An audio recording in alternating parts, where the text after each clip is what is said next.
ಅಖಂಡ ಭಾರತ ವಾಹಿನಿಯ ಸಮಸ್ತ ವೀಕ್ಷಕರಿಗೆ ನಮಸ್ಕಾರ. ಮತ್ತೊಂದು ವಿಡಿಯೋಗೆ ಸ್ವಾಗತ. ದೇಶದಲ್ಲಿ ಹಿಂದೆಂದಿಗಿಂತಲೂ ಹೆಚ್ಚು ಹಿಂದುತ್ವ ಗಟ್ಟಿಗೊಳ್ಳತೊಡಗಿದೆ. ಅದಕ್ಕೆ ಕಾರಣ ಮೋದಿ, ಯೋಗಿಯಂತಹ ನಾಯಕರು ಅನ್ನೋದರಲ್ಲಿ ಎರಡು ಮಾತಿಲ್ಲ. ಅದರಲ್ಲೂ ಹಿಂದುತ್ವವನ್ನು ಮೆಟ್ಟಿ ನಿಂತು ಇತರ ಧರ್ಮಗಳೇ ರಾರಾಜಿಸುವಂತಾಗಿದ್ದ ಉತ್ತರ ಪ್ರದೇಶದಲ್ಲಂತೂ ಮತ್ತೆ ಕೇಸರಿ ಧ್ವಜ, ರಾಮನಾಮ ಮೊಳಗಲಾರಂಭಿಸಿದೆ. ಇದಕ್ಕೆಲ್ಲ ಕಾರಣ ಯೋಗಿ ಆಳ್ವಿಕೆ ಅನ್ನೋದು ಎಷ್ಟು ಸತ್ಯವೋ ಅಷ್ಟೇ ಸತ್ಯ RSS ಮತ್ತು ಯೋಗಿ ಒಂದಾಗಿರೋದು. ಹೌದು, ಸಂತ ಯೋಗಿ ಮತ್ತು RSSನ ದಿಗ್ಗಜ ಮೋಹನ್ ಭಾಗವತ್ ಆಗಾಗ ಭೇಟಿಯಾಗ್ತಿದ್ದು ಗುಪ್ತ ಮಾತುಕತೆ ಮೂಲಕ ಕುತೂಹಲ ಮೂಡಿಸಿದ್ದಾರೆ. ಅದೊಂದು ಕಾಲವಿತ್ತು. RSSಗೆ ಯೋಗಿ ಆದಿತ್ಯನಾಥ್ ನಮ್ಮವರಲ್ಲ ಎಂಬ ಭಾವನೆ ಇತ್ತು. ಇತ್ತ ಯೋಗಿ ಆದಿತ್ಯನಾಥ್ ಕೂಡ RSS ಮತ್ತು BJP ಭಿನ್ನ ಎಂಬಂತೆ ಅಂತರವನ್ನು ಕಾಯ್ದುಕೊಂಡಿದ್ರು. ಇದರ ಪರಿಣಾಮ 2024ರ ಚುನಾವಣೆ ಮೇಲಾಗಿತ್ತು. ತನ್ನ ಭದ್ರಕೋಟೆ ಎನಿಸಿಕೊಂಡಿದ್ದ ಉತ್ತರ ಪ್ರದೇಶದಲ್ಲೇ BJP ಮುಗ್ಗರಿಸಿತ್ತು. ಉತ್ತರ ಪ್ರದೇಶ ಹೋಗಲಿ, ರಾಮನನ್ನೇ ಮರುಸ್ಥಾಪನೆ ಮಾಡಿದ್ದೀವಿ ಅಂದುಕೊಂಡಿದ್ದ BJP ಅಯೋಧ್ಯೆ ಕ್ಷೇತ್ರವನ್ನೇ ಕಳೆದುಕೊಂಡಿತ್ತು. ಅಂದಾಜು 100ಕ್ಕೆ 10ರಷ್ಟು ವೋಟ್ ಶೇರ್ ಕೂಡ BJP ಕೈತಪ್ಪಿತ್ತು. ಇದರಿಂದ 400 ಪಾರ್ ಅನ್ನೋ BJPಯ ಸ್ಲೋಗನ್ ತಣ್ಣಗಾಗಿದ್ದು ಮಾತ್ರವಲ್ಲ, 300 ಪಾರ್ ಕೂಡ ಕಷ್ಟವಾಗಿತ್ತು.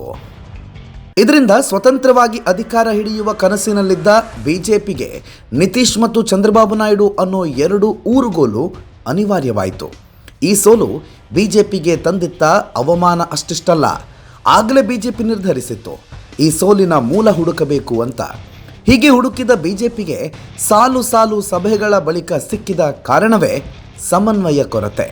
ಉತ್ತರ ಪ್ರದೇಶದಲ್ಲಿ BJP ಸಕ್ರಿಯವಾಗಿತ್ತು, ಆದರೆ BJP ಹಾಗೂ RSSನ ನಡುವೆ ಸಮನ್ವಯತೆಯ ಕೊರತೆ ಇತ್ತು.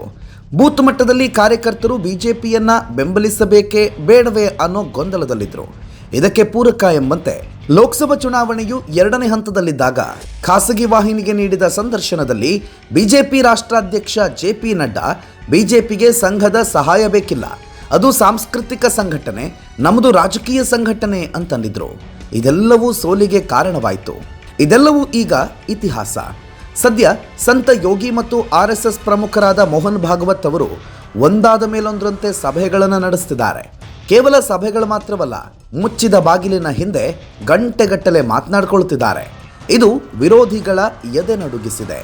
2025ರ ಅಂತ್ಯದೊಳಗೆ RSS ದೇಶದ ಎಲ್ಲ ಹಳ್ಳಿಗಳನ್ನು ತಲುಪಬೇಕು ಅಂತ ಸರಸಂಘ ಚಾಲಕ್ ಮೋಹನ್ ಭಾಗವತ್ ಹೇಳಿದರು. ಈ ಹಿನ್ನೆಲೆಯಲ್ಲಿ ಯೋಗಿ ಮತ್ತು ಭಾಗವತ್ ಭೇಟಿ ಮಹತ್ವವನ್ನು ಪಡೆದುಕೊಂಡಿದೆ. ಹಾಗಿದ್ರೆ ಈ ಭೇಟಿಗಳ ಉದ್ದೇಶ ಏನು? 2024ರಿಂದ 25ರ ಅವಧಿಯಲ್ಲಿ ಯೋಗಿ ಮತ್ತು ಮೋಹನ್ ಭಾಗವತ್ ಅವರು 3ಕ್ಕೂ ಹೆಚ್ಚು ಮುಚ್ಚಿದ ಬಾಗಿಲಿನ ಭೇಟಿ ಮತ್ತು ಚರ್ಚೆ ನಡೆಸಿದ್ದೇಕೆ ಅನ್ನೋದರ ಹಿಂದಿದೆ ಮಾಸ್ಟರ್ ಪ್ಲಾನ್. ನಾವು ಈಗಾಗಲೇ ಹೇಳಿದ ಹಾಗೆ ಉತ್ತರ ಪ್ರದೇಶ BJPಯ ಗಟ್ಟಿ ನೆಲ ಅನ್ನೋ ಮಾತಿದೆ. ಆದರೆ ಕಳೆದ ಚುನಾವಣೆಯಲ್ಲಿ ಈ ನಂಬಿಕೆಗೆ ಹೊಡೆತ ಬಿದ್ದಿತ್ತು. ಹೀಗಾಗಿ ಸಂಘ ಎಚ್ಚೆತ್ತುಕೊಂಡಿದೆ. ಕೇವಲ ಯೋಗಿ ಅವರನ್ನು ಮಾತ್ರ ಪಕ್ಷದ ಸಂಘಟನೆ ಮತ್ತು ಹಿಂದುತ್ವದ ಕೆಲಸಕ್ಕೆ ಬಿಟ್ಟರೆ ಸಾಧ್ಯವಿಲ್ಲ. ಸಂಘವು ತಳಮಟ್ಟದಿಂದ ಸಂಘಟಿಸಬೇಕು ಅನ್ನೋ ಕಾರಣ ಮುಂದಿಟ್ಟುಕೊಂಡು ಯೋಗಿ ಸರ್ಕಾರ ಹಾಗೂ ಯೋಗಿಯ ಕಾರ್ಯಾನುಷ್ಠಾನದ ಜೊತೆಗೆ ನಿಂತಿದೆ. ಹಿಂದೆಂದಿಗಿಂತಲೂ ಭಿನ್ನವಾಗಿ ಯೋಗಿ ಸರ್ಕಾರದ ಕಾರ್ಯಕ್ರಮಗಳಲ್ಲಿ ಸಂಘದ ಪಾಲ್ಗೊಳ್ಳುವಿಕೆಯ ಪ್ರಮಾಣ ಹೆಚ್ಚಲಾರಂಭಿಸಿದೆ. ಇದು ಸಂಘ ಮತ್ತು ಸಂತ ಸಮಾಗಮಕ್ಕೆ ಸಾಕ್ಷಿ ಒದಗಿಸುತ್ತಿದೆ. ಮೂಲಗಳ ಪ್ರಕಾರ ಈ ಸಂಘ ಮತ್ತು ಸಂತ ಸಮಾಗಮದ ಉದ್ದೇಶವೇ 2027ರ ಚುನಾವಣೆ. ಹೌದು, 2027ರಲ್ಲಿ ವಿಧಾನಸಭಾ ಚುನಾವಣೆ ನಡೆಯಲಿದೆ. 2014ರ ಲೋಕಸಭಾ ಚುನಾವಣೆಯ ತಪ್ಪುಗಳಿಂದ ಪಾಠ ಕಲ್ತಿರೋ ಉತ್ತರ ಪ್ರದೇಶದ BJP ಹಾಗೂ ಯೋಗಿ ಆದಿತ್ಯನಾಥ್ ಈ ಬಾರಿ ಪೂರ್ವಭಾವಿಯಾಗಿ ಸಿದ್ಧತೆ ಆರಂಭಿಸಿದ್ದಾರೆ.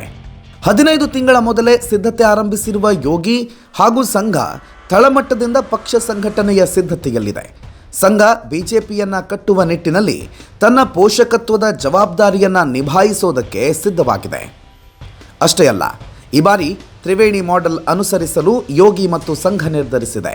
ಈ ತ್ರಿವೇಣಿ ಮಾಡೆಲ್ ಈಗಾಗಲೇ ಬಿಹಾರ, ಮಹಾರಾಷ್ಟ್ರ ಸೇರಿದಂತೆ ಹಲವು ರಾಜ್ಯಗಳಲ್ಲಿ ಯಶಸ್ವಿಯಾಗಿದೆ. ಹೀಗಾಗಿ ಇದೇ ತ್ರಿವೇಣಿ ಪ್ಲಾನ್ ಅನ್ನು ಉತ್ತರ ಪ್ರದೇಶದಲ್ಲಿ ಬಳಸಲು ಸಿದ್ಧವಾಗಿದೆ. ಯಾದವ್, ಜಾಟ್ ಸೇರಿದಂತೆ ವಿವಿಧ ಜಾತಿಗಳಲ್ಲಿ ಹರಡಿ ಹೋಗಿರೋ ಹಿಂದೂಗಳನ್ನು ಒಗ್ಗೂಡಿಸುವ ಪ್ರಯತ್ನಕ್ಕೆ RSS ಮುಂದಾಗಿದೆ. ಅದಕ್ಕಾಗಿಯೇ ಹಿಂದುತ್ವ ಫೇಸ್ನಂತೆ ಯೋಗಿಯವರ ಸಾಧನೆಯನ್ನು ಬಳಸಿಕೊಂಡು ಉತ್ತರ ಪ್ರದೇಶದಲ್ಲಿ BJP ಬೆಳೆಸೋದಕ್ಕೆ ಇಬ್ಬರು ನಾಯಕರು ಒಂದಾಗಿದ್ದಾರೆ. ಹಿಂದಿನ ಬಾರಿ ಅಖಿಲೇಶ್ ಯಾದವರನ್ನು ಹೊರತುಪಡಿಸಿ ಇತರೆ ಹಿಂದುಳಿದ ವರ್ಗದವರಿಗೆ ಟಿಕೆಟ್ ನೀಡಿ ಚುನಾವಣೆಯನ್ನು ನಡೆಸಿದರು. ಇದು ವರ್ಕೌಟ್ ಕೂಡ ಆಗಿತ್ತು.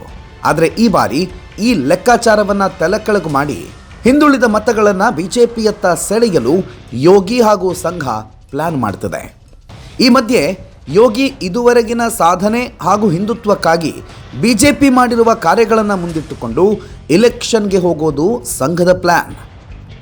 ಉತ್ತರ ಪ್ರದೇಶ ದೇಶದ ಬಿಜೆಪಿಗೆ ಒಂದು ರೀತಿ ಅಸ್ತ್ರ ಇದ್ದಂತೆ. ಜಾತ್ಯತೀತವಾಗಿ ಹಿಂದೂ ಧರ್ಮೀಯರಿಗೆ ಇದ್ದ ಕನಸು ರಾಮ ಜನ್ಮಭೂಮಿಯಲ್ಲಿ ಶ್ರೀರಾಮನ ಪುನರ್ ಪ್ರತಿಷ್ಠಾಪನೆ ಹಾಗೂ ರಾಮನ ದೇವಾಲಯ ನಿರ್ಮಾಣ. ಆ ಕನಸನ್ನು ನನಸು ಮಾಡಿದ್ದು ಬಿಜೆಪಿ. ಆದರೆ ಸಮನ್ವಯತೆಯ ಕೊರತೆಯೇ ಅದೇ ನೆಲದಲ್ಲಿ ಪಕ್ಷಕ್ಕೆ ಹಿನ್ನಡೆ ಉಂಟು ಮಾಡಿತ್ತು. ಇದನ್ನು ಸಂಘ ಪ್ರತಿಷ್ಠೆ ಮತ್ತು ಸವಾಲಾಗಿ ಸ್ವೀಕರಿಸಿದ್ದು. ಇದಕ್ಕಾಗಿ ಉತ್ತರ ಪ್ರದೇಶದಲ್ಲಿ ಕಮಲ ಅರಳಿಸಲು ಸಂಘ ಮತ್ತು ಸಂತ ಸಮಾಗಮವಾಗಿದೆ. ಗಂಗಾ ನದಿ ಶುದ್ಧತೆ, ದೇವಾಲಯಗಳ ರಕ್ಷಣೆ ಹಾಗೂ ಪುನರುಜ್ಜೀವನ, ಧರ್ಮ ಸ್ಥಾಪನೆ, ಅನ್ಯ ಧರ್ಮೀಯರ ಹಾವಳಿಯಿಂದ ರಕ್ಷಣೆ ಸೇರಿದಂತೆ ಧರ್ಮ ಸಂಸ್ಥಾಪನೆಯ ನಿಟ್ಟಿನಲ್ಲಿ ನಡೆದ ಕಾರ್ಯ ಮುಂದಿಟ್ಟುಕೊಂಡು ಮುಂದಿನ ಚುನಾವಣೆ ಗೆಲ್ಲಲು ಸಂಘ ಸಕ್ರಿಯವಾಗಿದೆ. ಬಿಜೆಪಿಯ ಬಲವೇ ಸಂಘ. ಇದನ್ನು ಅರಿಯದ್ದಕ್ಕೆ ತೆತ್ತ ಬೆಲೆ ಅಪಾರ. ಹೀಗಾಗಿ ಈ ಬಾರಿ ಸಂಘ ಅತ್ಯಂತ ಜಾಗರೂಕತೆಯಿಂದ ಹೆಜ್ಜೆ ಇಟ್ಟಿದ್ದು ಬಿಜೆಪಿಯನ್ನು ಬಲಪಡಿಸುವತ್ತ ದೃಷ್ಟಿ ನೆಟ್ಟಿದೆ.